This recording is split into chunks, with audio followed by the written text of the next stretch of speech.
My name is John Brinkley. I'm going to be videoing Carol Snight's speech this morning. So here we go.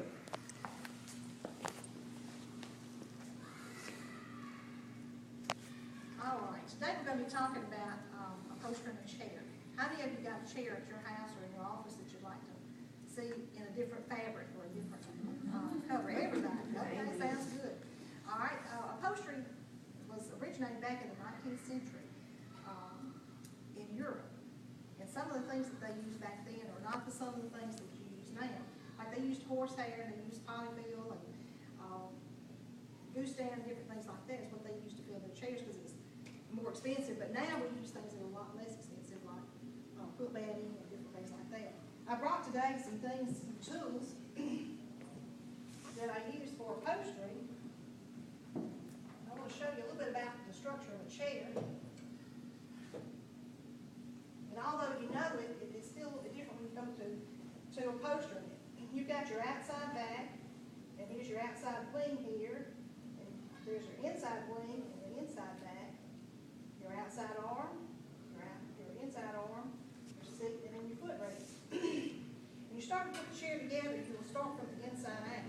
Simply because when you break down the chair, you got just a framework. You have to be able to attach those different pieces here. Like if you take the arm here, it's got to attach to it here. And then when you do the outside, you cover all your mechanics when you're doing your chair.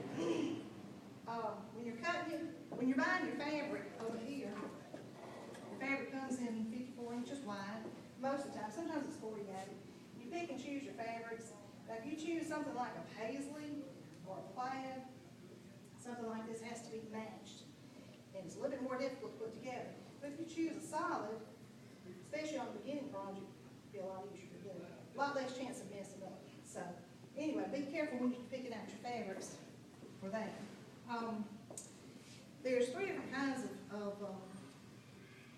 upholstery. It's custom made, it's considered one of a kind. That's why it's more expensive. And ready-made is upholstery. It's not a manufacturer that you get kind of in a factory or something. And then a reupholstery chair is pulling it apart and putting all that together.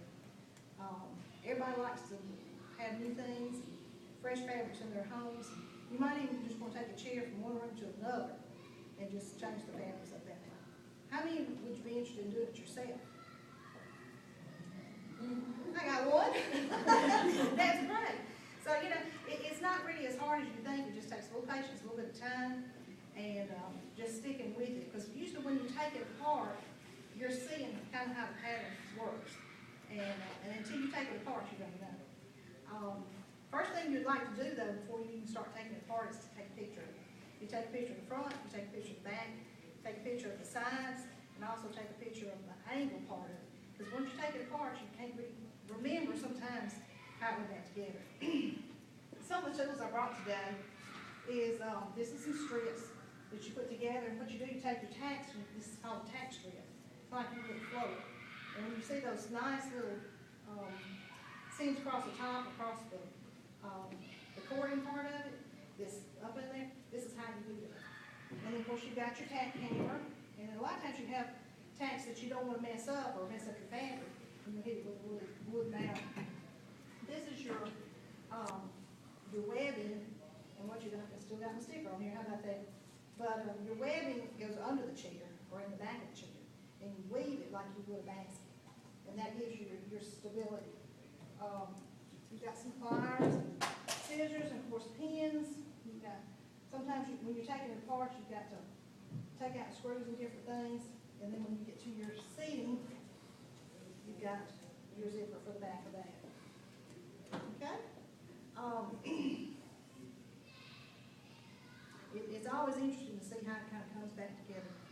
And we get these references from Mitchell Beasley, which is an imprint of Opticus Publishing Group of Heron Clay in London. And also the first edition of 1991 revised back in 2001 by Watson Google Productions. And even though these are older publications, upholstery work's been around since